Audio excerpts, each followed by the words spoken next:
Ladies and gentlemen, members of the International Press Corps, good afternoon. Thank you for being here today. This is a historic moment for our nation.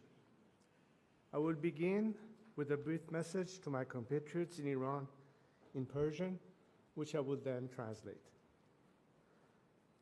هم میهنان، ایران عزیز ما به جنگی کشیده شده که بانی آن شخص علی خامنه‌ای و فرقه تبهکار و ویرانگر اوست. او اقتصاد کشور را به ورطه نابودی کشانده، زیرساخت‌ها و منابع ملی را به تاراج برده، ثروت ملت را برای ساخت سلاح هسته‌ای هدر داده، امنیت ایران را در هم شکسته و حاکمیت ملی را از ملت ایران ربوده است. این رژیم شکست خورده، در لبه پرتگاه فروپاشی است و دیگر نباید ادامه پیدا کند. زمان پایان دادن به این تباهی و آغاز دوران نوین ایران است. زمان طلوع دوباره شیر و خورشید ایران. My fellow compatriots, our beloved Iran has been dragged into a devastating conflict, the architect of which is none other than Ali Khamenei and his corrupt, destructive faction.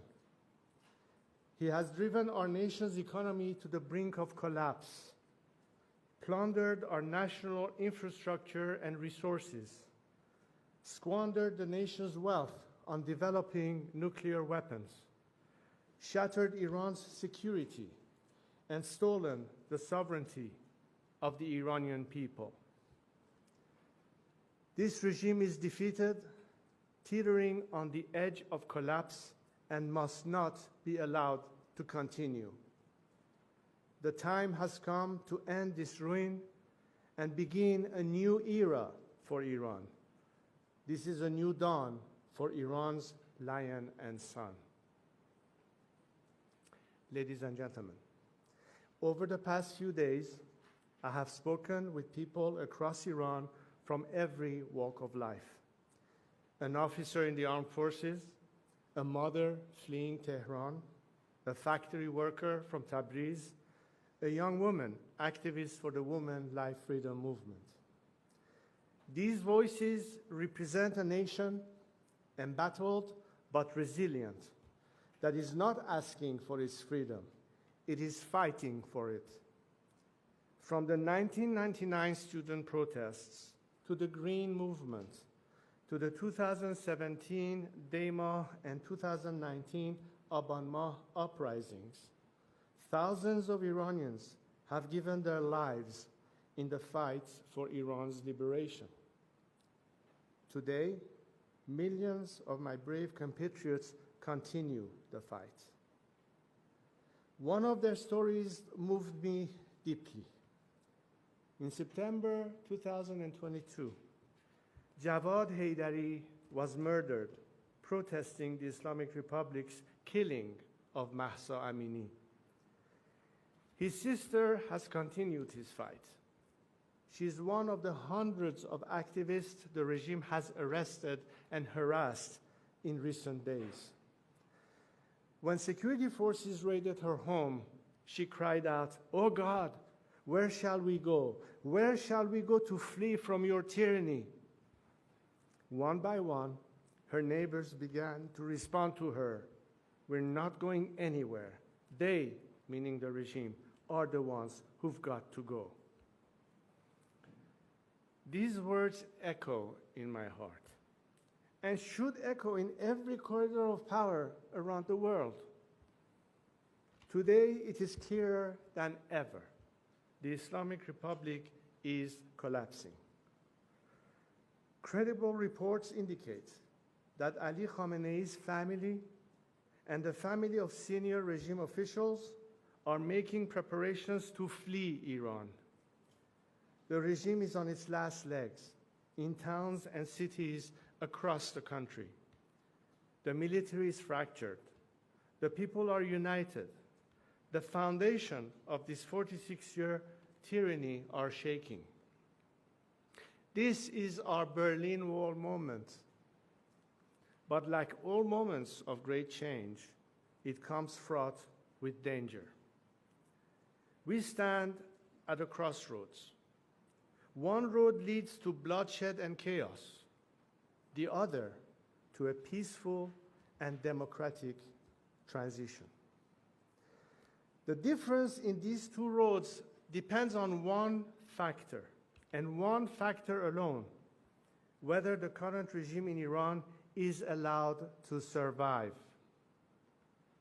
If the West throws the regime a lifeline, there will be more bloodshed and chaos, because this regime will not submit or surrender after it has been humiliated. It will lash out. As long as it is in power, no country and no people are safe, whether on the streets of Washington, Paris, Jerusalem, Riyadh, or Tehran. There is only one way to achieve peace: a secular, democratic Iran. I am here today to submit myself to my compatriots, to lead them down this road of peace and democratic transition.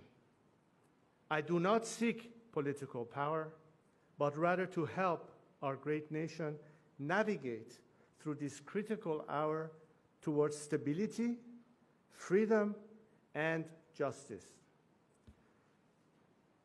To the people of Iran, I see your courage, I feel your pain. I know you are suffering. I know many of you are afraid for your loved ones, your children, your future. So I speak to you today with a heavy heart. I worked for years, for decades, so that the scourge of war would never reach the borders of our land.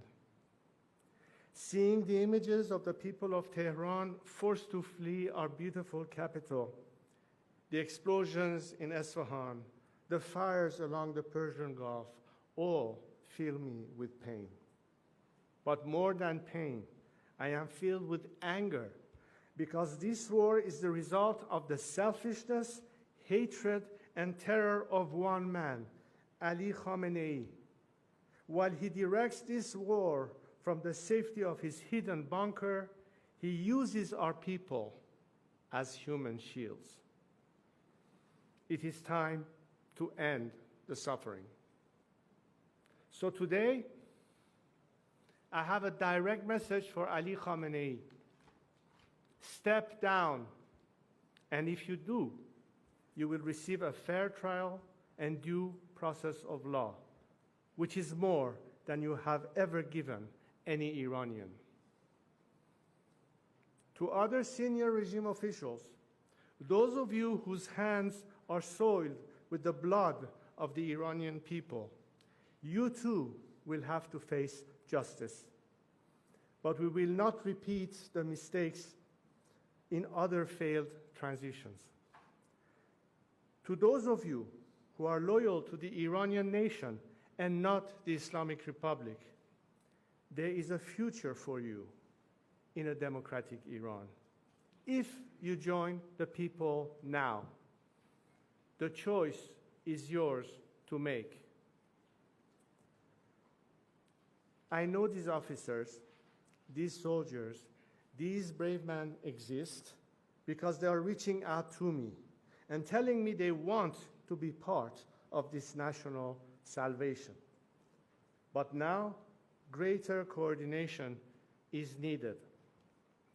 So to that end, today I am announcing that I am establishing a formal channel for military, security, and police personnel to reach out directly to me, my team, and our expanding operation. This is a secure platform to efficiently manage the growing volume of inbound communications and requests from those breaking with the regime and seeking to join our movement. For those patriotic members of our armed forces, the time is now to join the nation. If you do, I will make sure your service to Iran is not forgotten and is celebrated. To the international community, now is the moment to stand with the Iranian people. Do not repeat the mistakes of the past. Do not throw this regime a lifeline. You are right to be concerned about stopping nuclear weapons and securing regional stability. Only a democratic transition in Iran can ensure these goals are achieved and are lasting. Take, for example, the destruction of Natanz, Esfahan, and Fordo enrichment facilities. Yes, this has diminished the regime's domestic nuclear enrichment, but it does not diminish the regime's intent to acquire and use nuclear weapons. The regime, enraged and emboldened, will be seeking revenge and can acquire nuclear weapons from other rogue regimes like North Korea. The destruction of the regime's nuclear facilities alone will not deliver peace, but the path I offer can. So work with us to ensure a peaceful transition. Now is not the time for hesitation. Now is the time for principled action from each of us. 46 years ago, when my late father and our family were forced to leave Iran, I took an oath to God and to my country. I would not turn my back on Iran or the Iranian people. Every day since, I have dedicated my life to my compatriots. And today, I am here to reiterate it and to put myself at their service. I am stepping forward to lead this national transition, not out of personal interest, but as a servant of the Iranian people. I have a clear plan for transition and national renewal. Our transition and future democracy will be based on these three core principles: Iran's territorial integrity, individual liberties and equality of all citizens, separation of religion and state. The final form of this future democracy we seek will be for the Iranian people to decide in a national referendum. What I offer is not just a vision for the future of our country, but the plan to execute a peaceful, orderly transition. To achieve that, today I am announcing the following initial steps. First, I will convene a National Unity Summit. This gathering will include activists, dissidents, and groups from across the ideological spectrum who agree to these three principles. It will not be limited just to political groups, but business leaders, professionals, experts, and other groups with influence across Iranian society. This summit's objective will be to agree on a roadmap for democratic transition and reconstruction. Second, in parallel to the democratic process, I am developing an economic plan to rebuild Iran. We have already launched the Iran Prosperity Project, a comprehensive plan for the economic reconstruction and social stabilization of our country in 3 phases. The emergency phase of the first 4 to 6 months, the establishment phase of 18 to 24 months, and the normalization phase, which is long-term. In the coming days, my team of experts will publish the plans for the first 100 days after the collapse of the Islamic Republic based on this work. We are bringing together some of the world's greatest investors, builders, entrepreneurs, and experts who care about Iran and see its immense potential. They stand ready to put in the expertise, the talent, and the capital to rebuild our nation and turn it into one of the world's most attractive markets.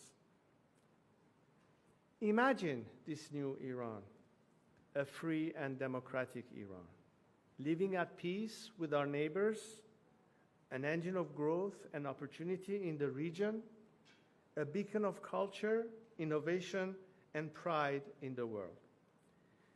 It is within our reach. We are proud, ancient, resilient people. The task before us Iranians today is no less than the ones faced by the great leaders, the great unifiers, the great builders of our history, like Cyrus the Great. As we embark on the final steps of this path to national revival, to liberation, to peace, we continue to be inspired by him. To my compatriots, this is our moment. I am with you. Let us build this new Iran together. Thank you. Thank you.